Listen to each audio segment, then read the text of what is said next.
Hello छात्रों, आज हम चर्चा करेंगे डीजी शक्ति कार्यक्रम के अंतर्गत ई केवाईसी वेरिफिकेशन के बारे में। तो आपको बताना चाहेंगे कि स्नातक या स्नातकोत्तर के जो छात्र हैं उनको प्रदेश सरकार द्वारा टैबलेट या स्मार्टफोन दिया जाता है। इस प्रक्रिया के लिए जब आप एडमिशन कहीं लेते हैं तो वहाँ से आपका डेटा एडमिशन के समय ही या उसके 1-2 साल के अंदर ही पोर्टल पर अपलोड कर दिया जाता है कॉलेज के द्वारा। अंतिम वर्ष में जब आप अध्ययन कर रहे होते हैं उस समय या पास आउट होने के बाद आपको स्मार्टफोन मिलता है। तो उससे पहले आपको एक प्रक्रिया करनी पड़ती है जिसे कहते हैं e KYC verification. E KYC verification करने के लिए जो स्नातक अंतिम वर्ष के छात्र हैं या स्नातकोत्तर के अंतिम वर्ष के छात्र हैं वे लोग सबसे पहले गूगल में जाएंगे, वहाँ पर लिखेंगे डीजी शक्ति। डीजी शक्ति लिखने के बाद डीजी शक्ति ई केवाईसी जो लिंक आएगा उस पर क्लिक करेंगे तो उस पर लिखा होगा डीजी शक्ति ई केवाईसी लिंक। लिंक पर क्लिक करने के बाद एक पेज खुलेगा। उस पेज में बोर्ड या यूनिवर्सिटी सिलेक्ट करेंगे, कॉलेज का नाम सिलेक्ट करेंगे। एक ही नाम में कई कॉलेज हो जाते हैं तो अपना कॉलेज कोड ध्यान रखें, ध्यान से सिलेक्ट करें। इनरोलमेंट नंबर भरें, कैप्चा डालें और इसको सर्च करें। आपकी डिटेल दिखाई देगी। डिटेल दिखाई दे रही होगी तो उसको ई केवाईसी पूरा करना होगा। वहाँ ई केवाईसी पर क्लिक करके आप मोबाइल नंबर डालेंगे और आपके आधार से जो लिंक होगा मोबाइल, उस पर कोई ओटीपी जाएगा। उस ओटीपी को आप भरेंगे इसमें तो आपका ई केवाईसी रजिस्टर हो जाएगा पूरा। तो इसमें ई केवाईसी कराना बहुत ज़रूरी होता है। अभी तक जो स्कीम है उसमें है कि एक व्यक्ति को एक ही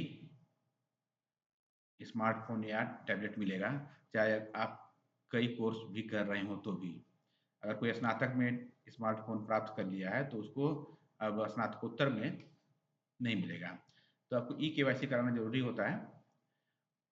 ई केवाईसी कराने के बाद आपको कहीं कुछ करना नहीं होता है। ई केवाईसी करा देंगे, उस पर लिख देगा कि आपका ई केवाईसी कंप्लीट हो गया है। तो जब कभी भी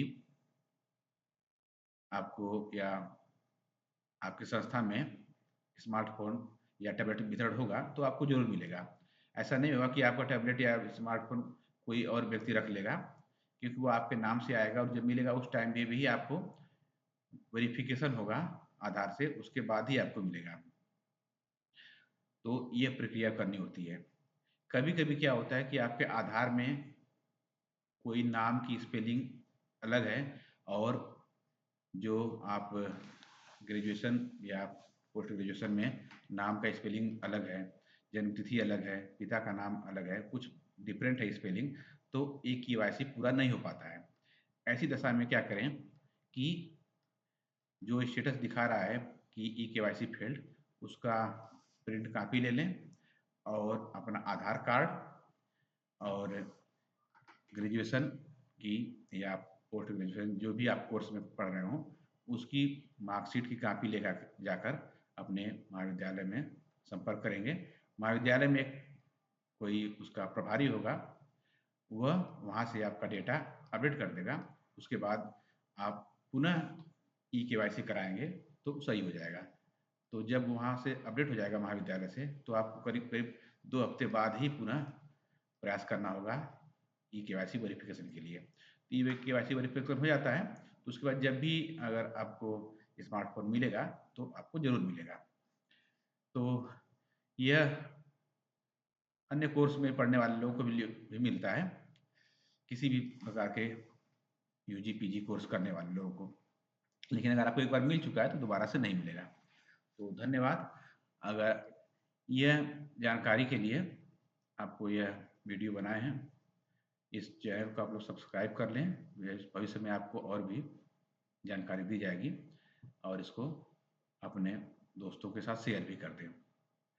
अगर किसी का ई केवाईसी पेंडिंग है तो ये बुद्ध स्नातकोत्तर महाविद्यालय कुशीनगर के जो छात्र हैं, उनके लिए अगर किसी का ई-केवाईसी पेंडिंग है, आधार में कुछ त्रुटि वगैरह है, आधार और मार्कशीट में नाम में कुछ डिफरेंट है या कुछ डिटेल में कुछ डिफरेंट है, तो वे लोग स्टेटस का प्रिंट कापी, आधार और मार्कशीट की कापी, किसी सेमेस्टर की मार्कशीट की कापी आप लेकर के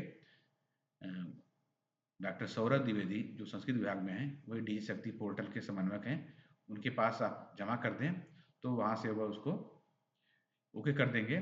तो उसके कुछ दिन के बाद, करीब 2 हफ्ते के बाद फिर से आप प्रयास करेंगे, तो ई-केवाईसी का लिंक से तो फिर से ई-केवाईसी हो जाएगा। धन्यवाद। ई-केवाईसी अगर जब तक नहीं कराएँगे, तब तक आपको स्मार्टफ़ोन या टैबलेट नहीं मिलेगा। धन्यवाद।